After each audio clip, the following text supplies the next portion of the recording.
Calm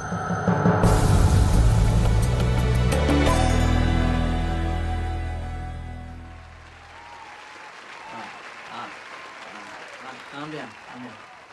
I'm Luke Mills, two-time award-winning sports scientist and regular here on TED. Today I'll be discussing psychology in sport and how athletes can adopt strategies to change, improve and train their emotions during sport. I'm going to talk about the three aspects of psychology in sport, being motivation, anxiety and arousal, and strategy to control and train your emotions and feelings in sport. But first, what is sports psychology?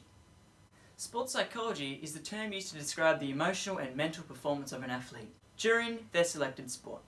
The emotions and arousal level of the athlete is often the tipping point as to who will win in heated clashes or confrontations in almost all sports.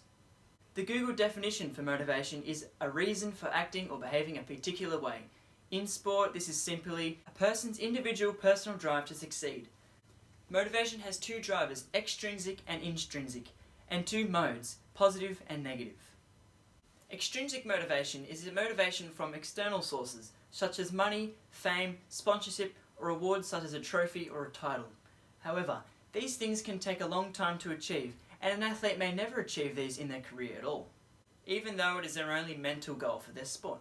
This makes extrinsic motivation unreliable and often leading to setbacks and unreached goals, making the athlete unmotivated to succeed.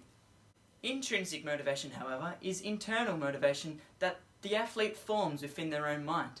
Often the athlete will motivate themselves towards achievable personal goals with no external merit or source. They can be mentally driving themselves to past goals such as becoming team captain, increasing physical performance, or being consistent in times or training schedules. They could also simply be the challenge and the drive to succeed. Positive motivation is one of, if not the most important psychological side of sport. It can stem from simply believing you can win or complete a certain stage of event, encouragement, compliments or rewards from your coach or fans for a good performance, and even cheering from a crowd, your friends or your teammates.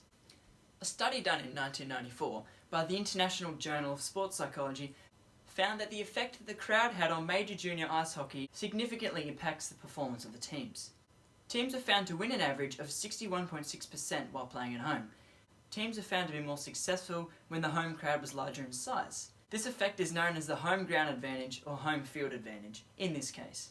This is due to the support of the crowd cheering for the home team and sledging/booing the away team. This sort of positive motivation for the team is common in almost all team sports. An example of this on a bigger stage is Liverpool versus Barcelona at Liverpool's home ground Anfield in the semi-finals of the 2019 Champions League. Anfield has been described as a fortress in world football and a feared place to play for many of the sport's top athletes simply because of the loud crowds, the support for the home team, and the brutal sledging of the away team. Liverpool went on to defeat what was called the greatest team in world football 4-0, despite losing the first leg at Barcelona's stadium, the Camp Nou, 3-0. To maintain high levels of motivation, coaches must always strive to find new ways to uniquely motivate their athletes. This may include wage increases, personal progress charts, or other incentives. It can be further enhanced by recognising achievement, giving the athlete advice via constructive criticism, and treating the athletes with the same respect and dignity that the coach expects to be treated with. An example is Tottenham Hotspur's star striker Harry Kane. While paid a modest salary of $193,000 a week, go figure, compared to the much higher salary of his teammates, he is considered one of the best goal-scoring talents in the world. Harry is paid a whopping $252,000 per goal. This is an example of a reward an athlete receives for good performance and an example of extrinsic motivation. However, not all motivation is positive. Negative motivation is a type of motivation while effective sometimes and in the short term, generally leads to the destruction of risk-taking that may win the game, confidence, initiative, and self-belief. The opposite of what motivation is meant to do. Coaches who use negative motivation will threaten the athlete with punishment.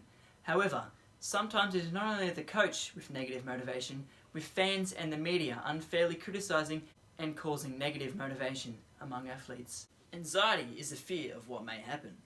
Anxiety can significantly impact upon an athlete's performance, and it can affect aspects such as concentration and arousal levels. Anxiety stimulates our fight or flight response, releasing adrenaline into the bloodstream. It usually has a negative impact on performance.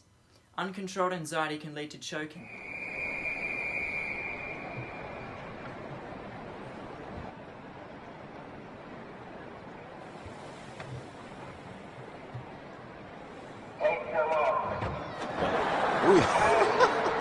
Zo. Iets te vroeg van het blok. Ja. Het valt niet mee om goed te starten. Geweldig. Wat een geweldig beeld dit. There are two types of anxiety, trait and state anxiety. State anxiety is situational, meaning that it refers to how a person responds to a situation. Some examples in sport might be a penalty kick in NRL or a goalkeeper in soccer preparing to save a last-minute penalty. Trait anxiety, however, is not situational. It is simply the level of anxiety a person experiences in day-to-day life. Having a high trait anxiety means that a person can be highly strung and anxious even when there is no danger or threat to their life. Arousal is a necessary ingredient to succeed in sport. Both over and under arousal negatively impact an athlete's performance. Athletes need to be in what is called the zone of optimal arousal. This varies from sport to sport, with sports such as golf requiring a lower zone of arousal and sports such as AFL requiring a higher optimal arousal level. Athletes and coaches have numerous techniques to manage all these psychological forms in their sport. One of these techniques is simply relaxation. This helps with high stress, anxiety and arousal levels. They can be used before, during or after performance, however, most commonly before. Modes of this vary, including self-hypnosis, mental relaxation, mental rehearsal, meditation, music, or centered breathing. A classic example of music being used as a relaxation technique is by Olympic star Michael Phelps. In an interview with NBC, the swimmer stated his favourite artist is Eminem and listens to Skrillex and Steve Aoki right until the last moments of hitting the pool. Goal setting helps build an athlete's motivation and lets them measure their progress. They can be long or short term, with many athletes having both. Long-term goals are good as they require a major purpose to an athlete's performance, essentially a bigger picture.